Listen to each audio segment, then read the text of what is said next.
Hello my beautiful moms and parents. मैं हूं कोमल और आज हम थोड़ा सा डिस्कस करेंगे about how to take care of the babies in winters. So सबसे पहली तो चीज़ है कि विंटर्स में हमें कितने लेयर्स पहनाने चाहिए और क्या पहनाना चाहिए। बेबीज़ को कैसे चेक करें कि वो कंफर्टेबल हैं या नहीं, कहीं ओवर लेयरिंग तो नहीं हो गई है या फिर वो अंडर लेयरिंग तो नहीं चल रही और बच्चे को ठंड तो नहीं लग रही है। So first of all baby का टेम्परेचर आपको कैसे चेक करना है। आप उसे आप एक लेयर ओके सो सबसे पहले आपको बेबी का टेम्परेचर कैसे चेक करना है। अगर बेबी को ठंड लग रही है नहीं, आप कैसे चेक करोगे। बच्चे की ये जो गर्दन का पोर्शन है ये गर्म होना चाहिए, उसका टमी का पोर्शन जो है वो गर्म होना चाहिए और पीठ गर्म होनी चाहिए। अगर ये तीनों पोर्शंस गर्म है यानी कि बच्चा अपने राइट स्टेट ऑफ बॉडी में है, टेम्परेचर में है, विच इज़ गुड। ठीक है, अब इसके बाद आता है कि कितने लेयर्स पहनाने चाहिए। तो सिंपल आप हैक करिए, जैसे कि अभी दिसंबर चल रहा है, आई एम इन नोएडा, तो मैं अभी सिंगल लेयर में कंफर्टेबल फील कर रही हूँ while I am working. But जब मैं घर का काम नहीं कर रही हूँ तो एटलीस्ट मुझे 2 लेयर्स की ज़रूरत पड़ रही है। तो यानी कि बेबी के लिए भी मुझे 2 से 3 लेयर्स की ज़रूरत पड़ेगी। अब बेबी की लेयर मुझे कैसे मेंटेन करनी है। फर्स्ट ऑफ ऑल एक अंडर गारमेंट यानी कि एक शमीज़ या बनियान जो भी आप उसे बोलते हो, ठीक है, एक अंडर गारमेंट आप उसे पहना रहे हो, वो हम काउंट नहीं कर रहे क्योंकि मैं कॉटन का पतला सा पहनाती हूँ। सेकेंड मैं उसे एक फुल स्लीव्स की टी शर्ट पहनाती हूँ और उसके ऊपर एक वार्म फ्लीस वाली स्वेटर पहनाती हूँ या स्वेट शर्ट पहनाती हूँ। ठीक है, तो ये हो गए मेरे 2 लेयर्स। ये 2 लेयर्स हैं नॉर्मल वाले। अब तीसरा लेयर मैं उसे एक वार्म वाला पहनाती हूँ। It could be a jacket, it could be a romper sometime, और एक पजामा होता है वार्म, उसके ऊपर भी वो रॉम्पर या वो जैकेट आ जाती है। डबल पजामा आप कर सकते हो अगर बाहर जा रहे हो। घर में ही हो तो एक थोड़े मोटे कपड़े के आप पजामे ले सकते हो, तो 1 से 2 पजामा इज ओके। जिस भी लेयरिंग में बेसिकली आप कंफर्टेबल हो उससे एक लेयर ज़्यादा आपको बेबी को पहनाना है। मैं एक लेयर में काम करते हुए कंफर्टेबल हूँ। तो बेबी मेरी अभी छोटी है जो कि 9 मंथ्स की है, तो वो वैसे एक्टिविटीज़ नहीं करती है, फिजिकल एक्टिविटीज़, कि मैं उसे बोलूँ कि अच्छा खासा उसका वार्म अप हो जाती है बॉडी, वैसा नहीं होता। लाइट एक्सरसाइजेज या लाइट प्लेइंग उसकी अभी है, तो उस हिसाब से ठीक है, विच इज़ ओके। तो मैं उसे 3 लेयर्स पहनाती हूँ जिसमें 2 लेयर्स कंफर्टेबल हैं, एक बिल्कुल लाइट है जो कि फुल स्लीव्स की टी शर्ट है, एंड देन एक प्रॉपर वो है स्वेट शर्ट है वार्म में, एंड देन आफ्टर एक कंप्लीट वार्म वाला वो है क्या कहते हैं स्वेटर है या फिर एक कंप्लीट रॉम्पर होता है। ठीक है, just like I show you once this way. ठीक है, this is my cutie pie, she is playing. Okay, तो इस टाइप से आप पहना सकते हो।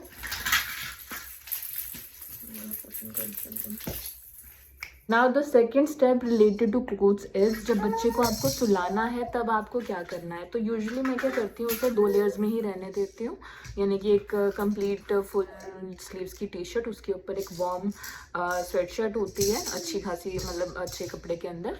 ठीक है, और क्योंकि इतना मैं इसको कम इसलिए करती हूँ बिकॉज रात को सोना है, हम ऑलरेडी रज़ाई और कंबल दोनों यूज़ करते हैं जो कि ऑलरेडी बल्कि है, तो बेबी के लिए बहुत ज़्यादा सफोकेटिंग हो जाता है। तो आपको ये चीज़ बहुत मेक श्योर करनी है। तो आपको ये चीज़ बिल्कुल मेक श्योर करनी है।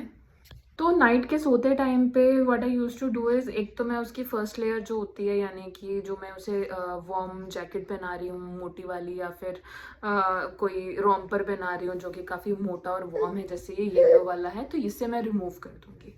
ठीक है, इसके अलावा बच्चे को कैप या फिर जो शूज़ हैं वो मैं पहना के नहीं सुलाती हूँ। कैप पहना देती हूँ फिर भी sometimes as per the weather, लेकिन शूज़ पहना के या सॉक्स पहना के कभी नहीं अभी तक मैं सुला रही हूँ। रीज़न इज़ हम एक रज़ाई एक कंबल दोनों यूज़ कर रहे हैं जो काफ़ी बल्की हो जाता है फॉर द बेबी, तो बहुत ही अनकंफर्टेबल उनके लिए भी फील होता है क्योंकि बहुत ज़्यादा वजन है उस चीज़ का बच्चे के लिए। तो आपको उस चीज़ का ध्यान रखना है कि आप बहुत ज़्यादा उसे बल्कि भी फील मत करवाएं और इस टाइप का भी वो चीज़ें ना।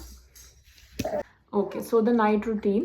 तो नाइट रूटीन के लिए what I use to do is कि मैं नायरा को 3 लेयर्स पहना रही हूँ, उसमें से जो सबसे ऊपर की लेयर होती है, यानी कि जो भी मैंने उसे कार्डिगन पहनाया हुआ है या फिर कोई रॉम्पर वॉर्म पहनाया हुआ है मोटा ऊन टाइप का, या फिर कोई जैकेट पहनाई हुई है, उसे मैं ज़रूर रिमूव करके सुलाती हूँ। रीज़न क्योंकि हम रज़ाई और कंबल दोनों यूज़ करते हैं जो कि काफ़ी बल्कि हो जाता है और बेबी के लिए बहुत ही अनकम्फर्टेबल हो जाता है। So I try to make sure one thing कि मैं वो चीज़ें रिमूव करके उसे सुला रही हूँ। सेकेंड चीज़, मैं उसे अभी तक सॉक्स या फिर जो ऊन के बूट्स होते हैं उन्हें पहना के नहीं सुला रही हूँ, क्योंकि ऑलरेडी आपको पता है 2025 की बेबीज़ आर प्रिटी डिफरेंट, इन्हें स्वेटिंग बहुत ज़्यादा होती है।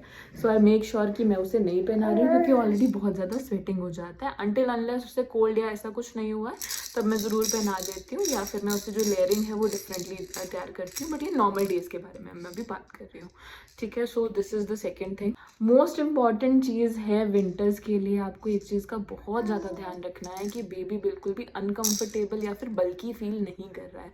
आप वो कपड़ा ज़रूर चूज़ करिए कि जो पतला हो, मतलब दिखने में थोड़ा हैवी ना हो, वो बहुत ज़्यादा बल्कि कपड़े ना हो, लेकिन वार्म अच्छे खासे हों, तो उस चीज़ का आप ध्यान रखना। And second most important cheese for the winters is what about the diapers, क्योंकि डाइपर्स तो यूज़ होते रहते हैं। सुसु के लिए भी हमें 3 से 4 घंटे में एक बार चेंज करना होता है, एंड पॉटी वगैरह में तो डेफिनेटली करना ही होता है, और बेबी को फ्री टाइम भी देना है, तो इसके लिए हमें क्या करना है। So what I am using is, मैं 2 हैक्स यूज़ कर रही हूँ। जब भी मैं बेबी का डाइपर चेंज करना होता है तो मैं ड्राई शीट्स यूज़ करती हूँ, उसके नीचे बिछा के उसे 10-15 मिनट कंबल में लपेट देती हूँ। नायरा के लिए मैंने 1 से 2 कंबल सेपरेट रखे हैं, क्योंकि अगर डायपर उतरा हुआ है तो एक आधी बारी बच्चा सुसु करता ही है, विच इज़ वेरी नॉर्मल। तो वो हम डेली वॉश भी कर देते हैं, दिन में 2 बार भी वॉश हो जाता है, तो विच इज़ ओके। और वो हल्के वाले कंबल हैं, ताकि मुझे बार बार ड्राई होने का भी इतना स्ट्रेस नहीं लेना पड़े, क्योंकि विंटर्स ऐसे हैं कि आप वॉशिंग मशीन में भी करोगे तब भी ड्राई नहीं हो पाती चीज़ें। So you can do this thing as well, ठीक है। हाँ, तो आप कंबल में मैं उसे लपेट देती हूँ, तो थोड़ा सा 10 से 15 मिनट का मैं गैप लेती हूँ, उसके साथ प्ले टाइम हो जाता है, उसके बाद उसे डायपर पहनाती हूँ। तो ये आप हैक कर सकते हैं। आई एम नॉट सेइंग कि हर डायपर उतारने पे आप करो, बट एटलीस्ट दिन में 2 से 3 बार ज़रूर ट्राई करो। मैं अभी नायरा के साथ फुल टाइम अवेलेबल होती हूँ, तो मैं एटलीस्ट 3 बार ये चीज़ या 4 बार जितनी ज़रूर करती हूँ। मिनिममली मैं आपको बता रही हूँ, नहीं तो जितनी बार डायपर चेंज होता है use to do this. Otherwise yes, दिन में 1 से 2 बार तो आप ज़रूर उसे टाइम दो। Now the thing is, diaper पहनाते हुए आप एक हैक यूज़ कर सकते हो which is working like magic for me, जो मैंने भी कहीं पे देखा था and I tried, because I was also worried just like you all कि यार क्या करना है, कैसे देना है, एंड ऑल दैट स्टफ। तो यस, तो एक मैंने इसमें एक चीज़ करी है कि मैंने जो कोकोनट ऑयल जो होता है आपका, ठीक है, कोकोनट ऑयल आप यूज़ कर सकते हो। एक thick amount of coconut oil की आपको बेबी के एरिया पे लगानी है, डायपर एरिया पे लगानी है, बम्स पे भी और आगे भी लगाना है। इतना मोटा वो लेयर होना चाहिए कि डायपर और स्किन के बीच में एक गैप है। Why coconut oil? क्योंकि ये इकलौता ऑयल होता है जिसका कोई साइड इफेक्ट नहीं होता, बेबीज़ की स्किन पे एकदम जेंटल है। डोंट यूज़ एनी ब्रांड का ऑयल। हाँ, सेबामेड वगैरह अगर आप कर रहे हो, वैसे एविनो आप कर रहे हो, ये अच्छे ब्रांड के ऑयल हैं, लाइट हैं बेबी के लिए, वो आप यूज़ कर सकते हो। बट बेस्ट है आई थिंक, और बजटेड भी है, कि आप कोकोनट ऑयल यूज़ करो। अगर बेबी 6 मंथ्स अबव है तो 6 मंथ्स के नीचे है तो आप डॉक्टर रिकमेंडेड ऑयल ही यूज़ करो। अदरवाइज आप ये वाला कोकोनट ऑयल पे जा सकते हो, क्योंकि कोकोनट ऑयल तो न्यूबॉर्न्स पे भी अलाउ करते हैं, तो this is the one of the reason. अब इसके बाद कोकोनट ऑयल इनकेस आपको यूज़ नहीं करना, ऑयल में आप इंटरेस्टेड नहीं हो या कुछ ऐसे कपड़े पहना रहे हो जिससे दाग आ सकते हैं, then you can use a nice rash cream. तो सेबामेड की रैश क्रीम है जो मैं अभी यूज़ कर रही हूँ, which is very very good. आप एक क्रीम मंगवा लो, आई थिंक आपकी आराम से 5 से 6 महीने चल जाती है। थोड़ी आपको ओवर प्राइस लगेगी जब आप अभी खरीदोगे, बट ऐसा नहीं कि आपकी 1 ही मंथ चलनी है, वो अच्छी खासी आपकी 4-5 महीने चल सकती है, अप टू योर यूज़। क्योंकि एक मटर के दाने जितना ही सिर्फ वो यूज़ होता है। मेनली आपको जहाँ पे रैशेज हो सकते हैं एरिया पे लगाओ, यानी कि उसके कमर साइड पे, वी साइड पे, बम्स के जहाँ पे इलास्टिक आता है उस साइड पे, ठीक है। तो आप इस टाइप से कर सकते हो ना, I got a rubber band of her, ठीक है। यस, तो इस टाइप से आप कर सकते हो, सो दैट इससे एक अच्छी लेयरिंग भी बन जाती है, और बेबी के रैशेज़ के चांसेस बहुत कम हो जाते हैं, कोई इन्फेक्शन के चांसेस बहुत कम हो जाते हैं। And now the part is, जब भी बेबी सुसु या पॉटी कर रहा है उसको किस पानी से धोना है। I know this may be not possible for many people. अगर गीज़र है आपके घर पे बहुत अच्छी बात है, मेरे घर पे नहीं है, because I will be honest with you. तो आप मैं केटल में पानी गर्म करती हूँ, और ल्यूक वार्म से थोड़ा ज़्यादा गर्म पानी, वार्म वाटर, जिसको आप पी लेते हो, थोड़ा सा सुसुम पानी आप जिसे कहते हो, या फिर कोसा पानी कहते हो पंजाबी में, या वार्म वाटर बोलते हो, तीनों लैंग्वेज में मैंने आपको बता दिया। वो वाले वाटर से आपको बेबी का आगे और पीछे का पोषण चेक साफ करना। इससे यूटीआई की प्रॉब्लम कभी नहीं होगी, बच्चे को कोई इन्फेक्शन होगा वो भी नहीं होगी, पॉटी वगैरह से अगर होने वाले कोई भी कहीं पे भी बैक्टीरियाज होंगे वो भी कम्प्लीटली डेड हो जाते हैं। थोड़ा सा वार्म वाटर करके फिर आप यूज़ करो। What I use to hack is, मैं दिन में हम लोग 1 बाल्टी गर्म पानी लगा लेते हैं रॉड के साथ में, जो इसकी 5 से 6 घंटे चल जाती है, दोबारा उस पानी को गर्म कर लेते हैं। You can do this as well अगर आपको ये कंफर्टेबल बैठता है तो। सो विंटर्स में फूड कैसे बच्चे को दें, कौन सा फूड दे रहे हो, या फिर अगर आप ब्रेस्ट फीडिंग हो तो आप खुद क्या ऐसी चीज़ें यूज़ करें कि बेबी को वो हेल्पफुल भी हो, तो I will share you with that. Okay, so baby को बाहर ले जाने या फिर ज़मीन पे खिलाने से पहले 2 चीज़ों का आपको ध्यान बहुत ज़्यादा रखना है। ज़मीन इस टाइम पे सबकी ठंडी है, तो मेक श्योर कि बेबी ने अच्छे खासे सॉक्स पहने हों, जो मोटे हों, पतले वाले नहीं। पतले वाले जैसे कि ये वाले हैं मेरे पास, ये बहुत पतला है, ये इसका कोई फ़ायदा नहीं होगा। मोटे में I can show you this one, ठीक है। इस टाइप के अगर कोई मोटे शूज़ हैं, आप अमेज़ॉन, मिंत्रा कहीं से भी आप परचेज़ कर सकते हो। नहीं है तो आप मुझे बता देना, I will share you the link, या फिर मैं आपको बनवा के दे दूँगी, आप मुझे एड्रेस भी शेयर कर देना, नॉट एन इशू, ठीक है। तो इस टाइप के आप शूज़ ले लो, या फिर मिंत्रा वगैरह या मीशो वगैरह हर एक पे आपको मिल जाते हैं। ऐसे शूज़ आप एक ले सकते हो, जो अगर बच्चे को ज़मीन पे आपको खड़ा करना है, इनकेस बच्चे खड़े हो जाते हैं तो आपने वो शूज़ पहनाए हैं, क्योंकि ठंड चढ़ने के 2 सबसे बड़े रीज़न होते हैं, एक पैरों से और दूसरा कानों से। सेकेंड चीज़ है, घर के अंदर है तो आपके घर में अगर हवा नहीं आती है तो वेल एंड गुड, आप नॉर्मल बच्चे को रख सकते हो। अदरवाइज मेक श्योर कि बिल्कुल मॉर्निंग के टाइम पे और नाइट के टाइम पे बच्चों के कान बिल्कुल बंद हैं, घर के अंदर भी। और घर के आप जब भी बाहर लेके जा रहे हो तो डेफिनेटली कैप पहनानी बहुत ज़्यादा ज़रूरी है। अगर आप बाइक वगैरह पे ट्रैवल करते हो तो ट्राई करो कि एटलीस्ट 2 कैप हो जाए या मफलर हो जाए, कि बच्चे का जितना हो सके कम एरिया है जो हवा से डायरेक्टली कांटेक्ट में आ रहा है, क्योंकि बेबीज़ को ठंड लगने के चांसेस। एक छोटा सा हैक है जो मेरे हस्बैंड ने मुझसे शेयर किया था, कि बेबी को अगर 2 व्हीलर पे लेके जाना है तो आप कैसे लेके जा सकते हो। For example, your husband is driving और द मेल इज़ ड्राइविंग, आप पीछे बैठे हो, बेबी बीच में है।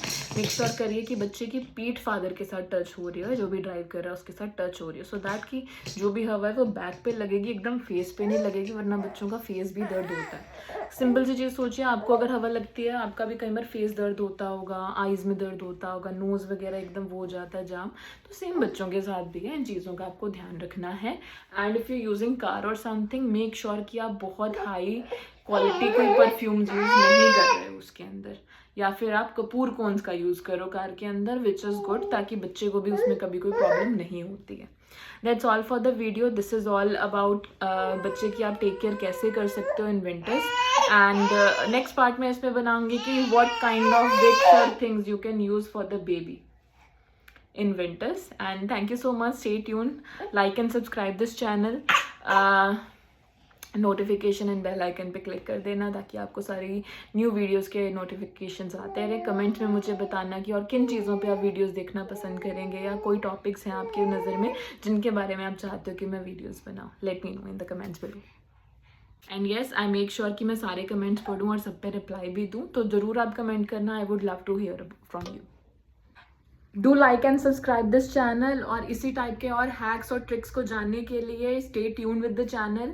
लाइक एंड सब्सक्राइब जरूर कर लीजिए, click on the bell icon as well, so that जो भी नोटिफिकेशंस आ रहे हैं न्यू वीडियोस के वो आप तक आते रहे। And let me know in the comment below कि आप कोई स्पेसिफिक टॉपिक अगर चाहते हो जिस पे मैं वीडियोस बनाऊँ।